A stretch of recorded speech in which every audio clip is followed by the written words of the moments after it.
This was in 1972 or 73, around there. So you were working, were you the coach of the women's team at that time, or were you? No, Silvio was going to take over the women's team. Silvio took over the women's team because he wanted to Yeah. develop a women's team, and he said, I'm going to let you be the coach of the men's team. I see, okay. And he had 9 guys, and that was it. Yeah. You know, and he had 3 women. Yeah, yeah. He was teaching foil, and he was also continuing to teach archery at the same Yeah. time also. So we worked together, and he would come into the fencing room and check out things and offer to take over some of the lessons. And Yeah. fine, I was learning from him, and I was continuing to take lessons from Marion too at the same time. So in this period of time, between the early, I guess late '60s and 72, you came to MIT. You were also learning from Ado and from Silvio how to be a coach. Correct. What did you learn from them? What kinds of tips did they give you? What observations do you have about their style? Silvio's fencing was old style, was very classical. Learning how to coach with Silvio Vitale, Yeah. and as I was saying about Silvio, he taught the fencers how to comport themselves, whether they were winning or losing at all times.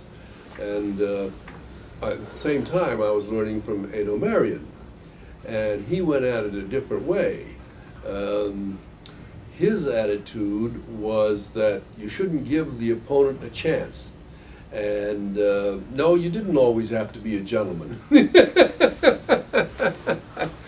And he had no compunctions about calling the other coach a cheater and a liar.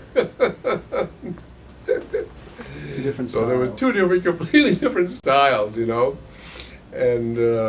both of them taught their people well, I thought, and I happened to get along very well with the fencers at both places. And when it came time to choose a permanent spot, Marion said, "Look, I'm only a couple of years away from retirement myself, but you make up your mind." And he said, "Frankly, I think MIT at this point has a better deal for you than Harvard would have for you." And so with their blessings, I went to work here at MIT. And I asked Silvio, I said to Silvio, "Silvio, I teach a different way from you." He said, "Well, I've already had that with Ed Richards, who taught a very different way also." I can imagine. He said, "So you go right ahead and teach them what you can, and I'll fill in where I think that you're missing." But he says, "I don't want to have any arguments with you." He said, "I'll just show you what I've been teaching them, and you let me know if there's somebody you feel that I can do better with in a short period of time than you can." And that seemed like a very nice arrangement, and it worked out very well.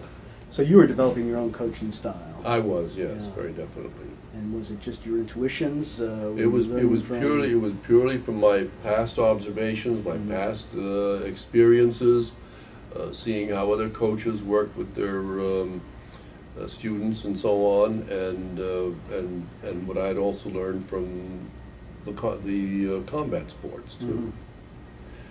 And so the thing that was most important to me for MIT was, first I tried the route of recruiting. I said, well, Silvio didn't do enough recruiting, so I'll try and go out and recruit. Mm-hmm. So I did that, and my first 3 people who came in, who I thought I had helped, they couldn't come out to fencing practice because they were trying to keep up with the other students with the academic subjects. Mm-hmm.